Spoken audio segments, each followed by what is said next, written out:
This chapter is on quadratic functions, and you need to know that function, first of all, refers to f of x, and quadratic refers to an x squared.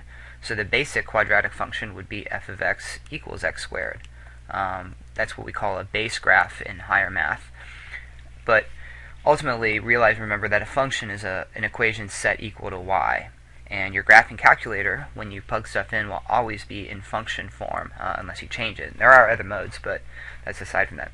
So basically, a quadratic function is in the form f of x equals something times x squared. Now, you can have other parts of the polynomial as long as they're of lesser degree, plus bx plus c. And these labels, these are different parts. This one's called the quadratic term, and the middle one is called the linear term, and the last one is called the constant term. And that should make sense to you. If you just had a bx plus c, you'd have a linear function. If you just had a c, you'd have a constant function. With all three of them, or with just this, or with any part of it, you're going to have a quadratic function. The graphs of quadratic functions, you guys should know this. They look like this. The shape is called a parabola.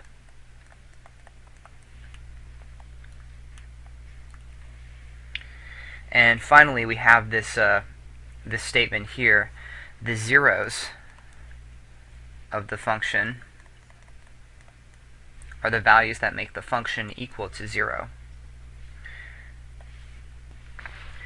So if I think about where the function or where the parabola could be, we have three possibilities. And I'm going to do a case of an upright parabola. So here's the basic possibility. Parabola crosses the x-axis twice. We have two zeros. And that would be two. And if I look at the two zeros, that would be two real solutions. We have another possibility where if I take the parabola and shift it up so that the very, very, very tip of it is touching the axis, we have one real solution. But if you remember a while ago I said that the fundamental theorem of algebra says that we have to have two solutions. This is, after all, an x squared. How do we get by that? Well, we call it a double root. And we'll kind of get to explain a little bit later about what happens to create that. Basically, it happens when you have something like an x minus 2 squared, where the factor, the solution, if I set that equal to 0, I get 2 twice. We've seen that before. And finally, if the parabola is above the x-axis, it actually doesn't cross the x-axis, but we still need to have two solutions. So we, instead of having real solutions, we have two complex solutions.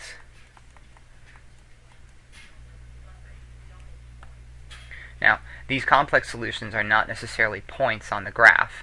This is not the same as stating this the real and this the imaginary. That's not what we're doing. This is actually a real x-axis and a real y-axis. It's different than when we said real and imaginary axes. But it does give us a way to describe solutions to the quadratic function, solutions that don't represent x-axis points. So we keep the rule of twos in play. Two real solutions, a double root, and two complex solutions. There are twos all over the place, and that's because this is based on it being an x squared. That's the fundamental theorem of algebra. So, next step, when we are finding the solutions to a quadratic function by the graphing method, we are finding, these have three synonymous names, the roots, or zeros, or x-intercepts.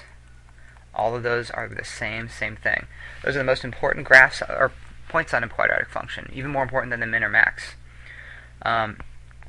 You will always want a good window when you're using your calculator to solve. A good window means that you can see, you want to see the x-intercepts, you want to see the y-intercept. The y-intercept will always be present, and you want to see the min and the max, and you want to see both axes.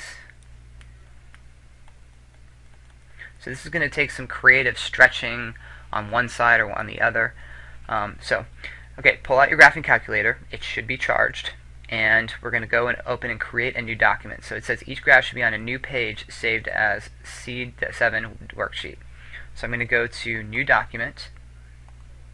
And immediately I'm going to go to Save. So if I hit the Doc menu, File, save. Again, I'll back up because you guys need to kind of keep up. Remember, you got YouTube, so you can pause this and go back. It's like a document menu. That's like the file menu, in a sense. I guess this is the file menu. File, oops, gotta go back. New document, nope, kidding. New document. It wants me to add a calculator, so that's fine, or add a graph, doesn't matter. But then if I go menu, oops, not menu, doc, file, save or save as, if I just hit save, it's going to ask me to name it. I actually don't have a folder with this. If I want to, I can create a new folder, and let me pause this for a second.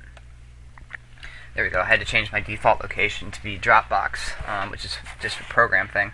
But you can see I have an Algebra 2 Honors folder here, so I'm actually going to open that up. You can actually create a new folder by clicking on one of these icons, just like you would in a computer. And we're going to make the file name be exactly what we've asked you to make it, C7WS, Chapter 7 Worksheet. Should be easy to locate. You don't have to save it in a folder, but I kind of prefer you to. So we save it, and now it's given it a file name, C7WS. So I could reopen this file if I wanted to. So this is document 1.1. If you don't have this, all you have to do is just go back to the home and hit down here, insert graph, where my arrow is, and just kind of stick a graph in there. I'm going to go back to the current document, so I've got 1.1 here, and it asked me to graph f of x is equal to x squared on this worksheet. So we're going to graph this right here. Tab, well, tab for you is this tab right there. Yeah, you see it in red. That brings up the drop-down window. And if you kind of go back to the sheet that you have access to, this is this one. The shortcuts right here. Control G shows or hides the entry line. That's another one. I just like to do tab because that's easier. I'm going to type in x squared, and I'm going to hit enter, and it's going to graph it. Neato. This is actually a decent window for this, and I don't really need to do anything with this window. But I want to show you how to change the window just so you've got access to that. So I'm going to double click here and change this to a 4. Then I'm going to press tab and then change this to a -1. Tab, change that to a -4. This is in here. This is a better view of this. I can even shrink that down if I want to. But that's a tighter view. So the problem actually asks you to state your window. So I'm going to state my window, and I'm going to do that by going to, let's see, my window on the x is -4 to 4,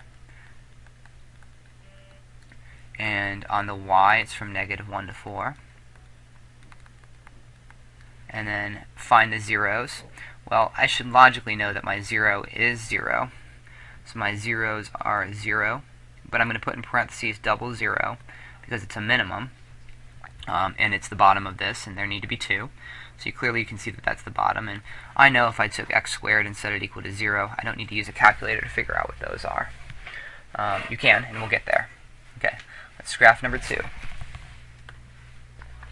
So I want a new page for this graph thing, so I'm going to go Documents, oops, to the Doc menu, Insert, and I'm going to insert a page. You can see Control I does that too. And I'm going to add a graph. So now I'm at 1.2. Now I can always go back and click on 1.1 and see what I did before. This is kind of cool because on an assignment you can build multiple problems on the same thing. So I'm going to type in x squared minus 16. And you can see this is not a good view. It goes down far enough. Well, if I plug in 0 for x on a t-chart, I'm going to get -16. I need my y to be farther down than -16. So I'm actually just going to double-click on this and change that to maybe -20. That's a good enough view. And I'm just going to leave it there. That's plenty good. And I'm going to write in my view. My x was -10 to 10,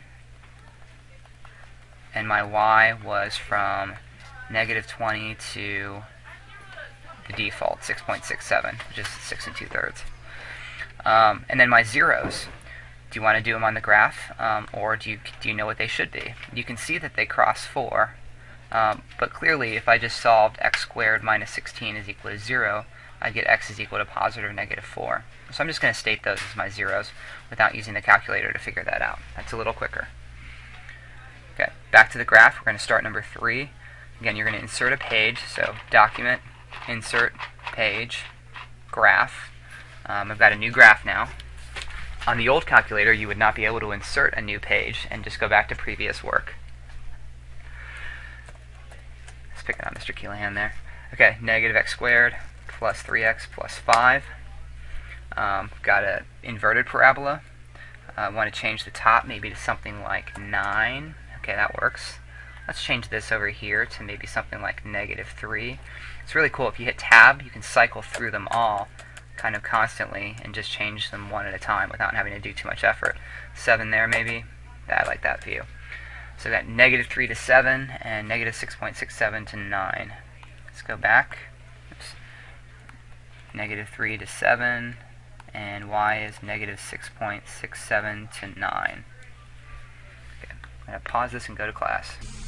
Where was I? Okay, we were finding the windows for this, and hang on. Nope, we found it. And then now we need to find the zeros, the x-intercepts, the roots, those points. To do this is on a previous video on how to do this, but this is a very, probably one of the most useful features of any graphing calculator is the ability to find the roots of any graph visually. This can be solving this, again, the effective thing that you're doing is you're taking this equation and you're setting it equal to 0 and you're solving that without factoring, without using quadratic formula, without using anything. You're not going to get an exact value, you're just going to get an approximation, but for our purposes that's good enough. So let's go back to the graph, and I'm going to do menu, and this menu pops up of all the things you can do with the graph. We're going to analyze the graph, and we're going to analyze it for a 0. Remember, in the context of functions, 0, roots, x-intercepts, those are all the same thing, but we use 0 when we talk about functions. So I get this vertical bar that says lower bound. I'm going to move this to the left of whatever one I'm looking for. And you can see we have 2 zeros, so I'm going to target this one on the left first. It's not going to give you both at the same time, you just have to do one at a time. So I'm going to slide this vertically. Lower bound means move this to the left.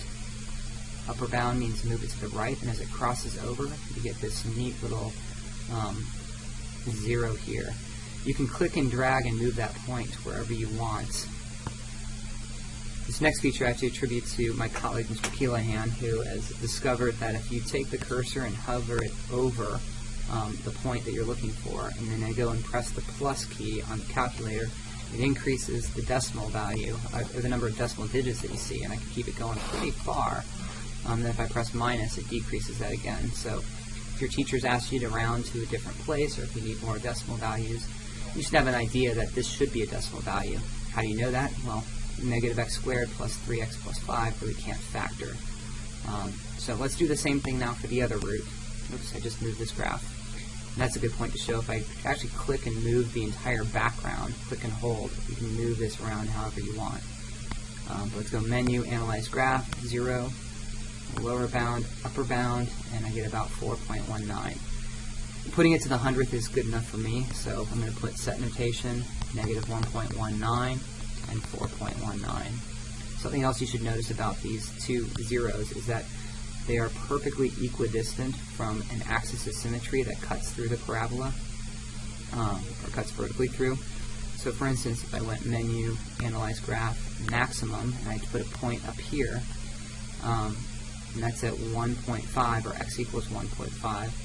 Then if I went and did a graph of x equals 1.5,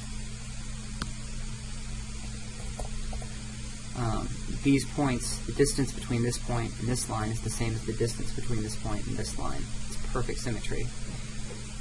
That should also help in that if I did an average of negative 1.19 and 4.19, I would get 1.5. Okay. Like before, we're going to go insert page. This is the last one we're going to do of this set, and we're going to do the rest of these on your own. Insert a graph. Again, at the top it says 1.4. This is probably a good place just to save it. File, save. And that little asterisk turns into nothing. That shows me I just saved the file. And as soon as I start typing again, the asterisk is going to appear, indicating that the file has now changed. So it does not auto-save. You have to manually auto-save. X squared over 3. Let's see. I think I should be able to write it like that. Over 3 minus 5x minus 1. And yeah, it correctly formats it for me. Minus 5x minus 1. Looks like a line. You guys should be very well aware that unless you mistyped it, that is not linear. So we're going to have to start playing with a window. Maybe it's coming down below, so I might want to go lower on the y. try negative 100. I'm going to try to overshoot. Yep. And I'll start to undershoot again. Still make me negative 25. And that's 35, negative 25. That looks good. And then for the x, we want that to be bigger. Maybe 18. That's good. And then I can bring this down to maybe like a negative 2. And this is good. This is not great.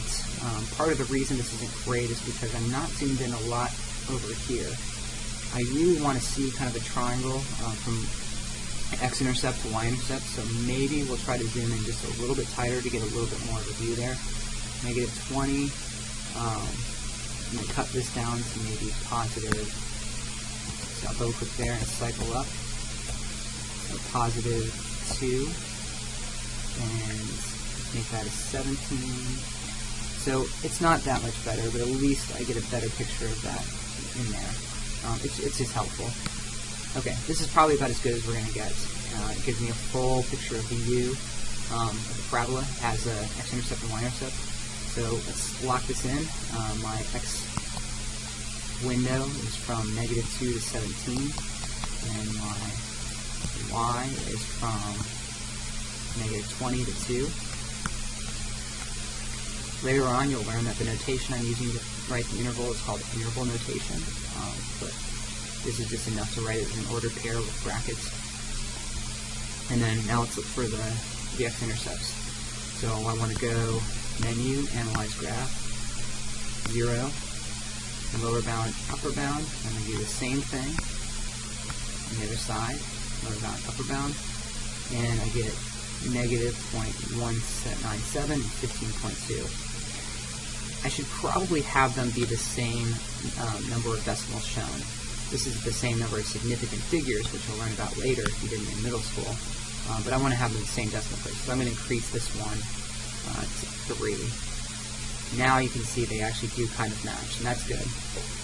2 or 3 decimal places is fine. I'm going to put this one at 3 because it would otherwise round to 0.20, and well, that's okay. Let's just have it like this. We got negative 0.197 and then 15.197. So again, let's make them be the same number of decimal places, whether that's 2 or whether that's 3, make it the same. Alright, good luck. It is, again, your job to figure out what the roots, zeros, or x-intercepts are. It is wholly possible. Okay, we'll do one more. I'm going to do this one just to show you one more thing. Sorry. I know I thought you were done with me, but let's make this one quick. Go insert page, graph, and graph x squared plus 5. You can probably see if we need to have a better window. Increase that to 20. That's fine. Maybe I can tighten this in to negative 5 to get me a little wider, but that's really fine. So let's copy that down. Negative 5 to 5. Negative, it's negative 6.67. And I increase the vertical to 20. You can make many. There's not one right answer for those windows, and you should know that. But as far as the zeros, there are none. Clearly you can see that there are none. It does not cross the x-axis. Graphically, I can't find the zeros of this one. It's above the axis. So if I come back to this problem, we can calculate this manually. 5x squared plus 2 is equal to 0.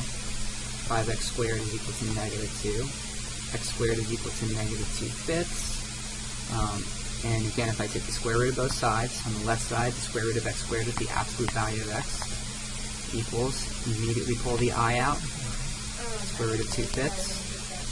That means x is equal to the plus or minus I root 2 over root 5, multiplied by root 5, rewrite, and I get x is equal to plus or minus square root of 10 over 5 I.